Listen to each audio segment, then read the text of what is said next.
Inaasahan ng Estados Unidos na matindi ang magiging epekto sa Canada ng lumalalang trade war sa pagitan ng dalawang magkalapit na bansa. Ayon kay US Transportation Secretary Sean Duffy, mas malaki ang pakinabang ng Canada sa pakikipagkalakalan sa Amerika kumpara sa nakukuhang benepisyo ng US mula sa Canada. Tinawag pa ni Duffy na foolish kung iisipin ng Ottawa na kaya nitong manalo sa trade war laban sa Washington. Tinatayang nasa 70% ng Canadian exports ang napupunta sa United States. Epektibo na ang bagong 50% tariff ng Amerika sa humigit kumulang $20 billion na halaga ng Canadian goods o nasa 5.5% ng kabuuang exports ng Canada patungong US. Kabilang sa mga apektadong produkto ang paper products, plywood, alcoholic beverages at ilang dairy products gaya ng gatas, keso at butter. Posibleng ipasa ng mga negosyo sa consumers ang karagdagang gastos mula sa mas mataas na tariffs, lalo na kung mahirap humanap ng mas murang alternative suppliers. Nag-ugat ang bagong tariffs sa pagbagsak ng trade negotiations ng dalawang bansa noong Biyernes. Kapwa sinisisi ng Washington at Ottawa ang isa't isa sa kabiguang makabuo ng kasunduan. Ayon kay US Trade Representatives Jamieson Greer, malapit na sana sa isang deal ang dalawang panig pero humingi pa umano ng karagdagang konsesyon ang Canada. Sa panig naman ng Canada, iginiit ni Prime Minister Mark Carney na unfair at uneconomic ang mga huling kondisyong inihain ng Amerika.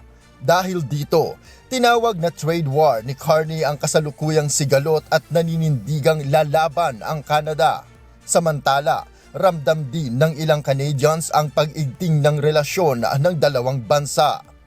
I think we had a great relationship with the United States for a very long time. And in my lifetime, we've always been friends, and now we're not friends anymore, and it's going to hurt everybody, and it's just sad.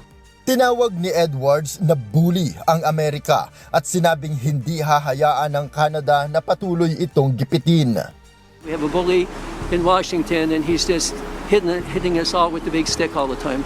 And we're not going to put up with it. Canada isn't. We'll fight back.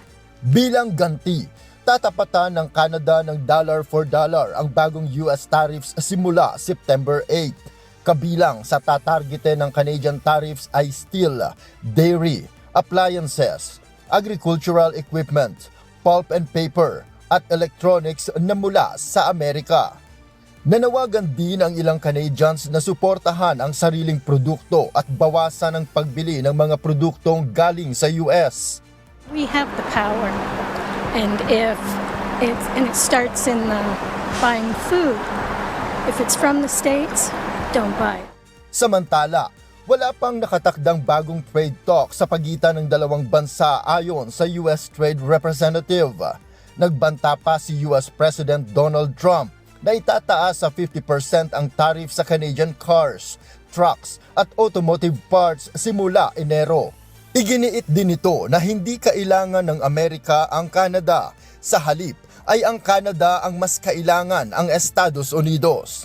Sa ngayon, walang malinaw na senyales kung kailan muling babalik sa negotiating table ang dalawang panig. Noel Poliarco, humahataw sa balita ngayon.